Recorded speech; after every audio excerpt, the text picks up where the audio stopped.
right, Ardent, we're going to work on May 27th, Wednesday. Your programming for today is going to start out with a 12-minute window. In that 12-minute window, you guys are going to take 5 or 6 attempts and build your way up to a heavy set of 5 push press. This will all come from the floor, and then you're going to just build and try to get to heaviest set of a push press.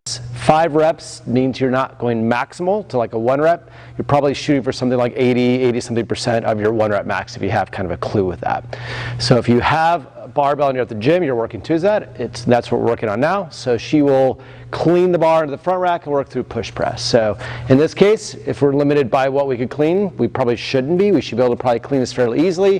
And then we're going to focus on the push press, which is that dip, drive, and then pressing motion to finish out that push press.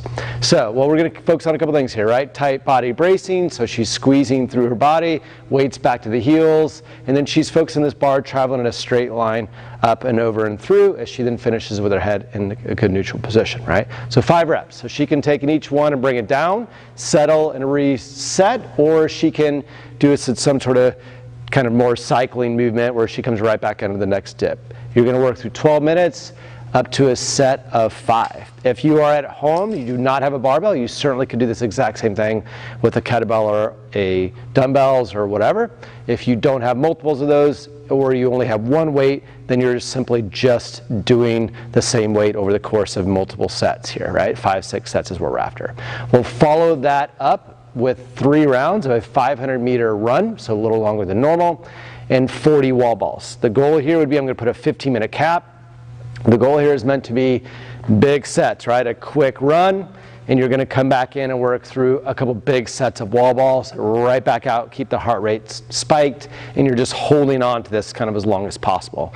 So 5-meter run, come back into a wall ball. Wall ball is that good front squat with the wall ball to big extension to throw at more or less that thruster motion, right? So she will work through some big sets of hopefully 40, 20, 20, right? Something like that here. Later rounds, you might not find that to be the case. It might be a little more difficult, but you'll work through big sets here. I am put a 15-minute cap. Let's keep this in check here.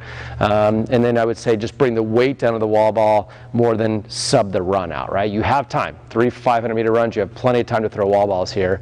But if that gets out of hand, maybe bring the weight down to the wall ball, something you guys can handle and make through unbroken sets. Again, if you're at home, it's the exact same movement. If for some reason you don't have a ball or anything you could throw, you could always thruster this movement as well. Nobody likes to do that with a wall ball, but that's certainly the same movement. All right, guys, that is your Wednesday programming. Enjoy.